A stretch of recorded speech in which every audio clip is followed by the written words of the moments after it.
The man accidentally fell in love with his neighbor's wife. Every night, as she undressed and prepared for bed, he would stand at his window with binoculars, secretly watching her. One day, he pretended to need help and called Anna, asking if she could come over to lend him a hand. Kind-hearted Anna had no idea of the danger waiting for her. Without hesitation, she walked straight into Simon's home. But the moment she stepped inside, Simon pulled out a pale blue dress, a gift he claimed he had carefully chosen just for her.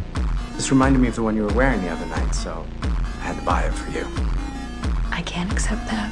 Anna refused, her uneasiness growing stronger by the second. She didn't know what Simon was really up to, but her instincts told her something was wrong. Panicked, she turned to leave. But before she could reach the door, Simon crept up behind her with a towel soaked in chemicals and pressed it over her mouth. Anna collapsed unconscious. When she awoke, she found herself locked inside a strange room. Before she could figure out what had happened, a well-dressed woman walked in. Anna tried to escape, but the door was sealed with a digital lock.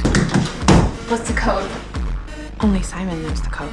She searched for another way out, but every exit was bolted shut, and even the telephone was nothing more than a prop. Desperate, Anna smashed the window, only to discover that outside, the walls had been covered in thick concrete. Trapped, she pounded on the door and screamed for help. But the woman coldly told her it was useless. The entire place had been soundproofed. No one outside would ever hear her cries. Meanwhile, as Anna spiraled into despair, Simon was already inside her own home. He rifled through her closet, picking out the clothes he thought were the sexiest, along with lingerie in his favorite colors. Then he returned to the underground chamber where Anna was imprisoned. Spotting the open door, Anna bolted for it. She sprinted up the stairs, only to find a heavy iron door locked tight above her. Her last hope vanished. Defeated, she stumbled back into the room, watching helplessly as Simon finally revealed the truth. He was a university professor. The elegant woman beside him, Robin, had once been his student. Obsessed with keeping her forever, he had built this secret underground lair to imprison the women he desired. And Anna,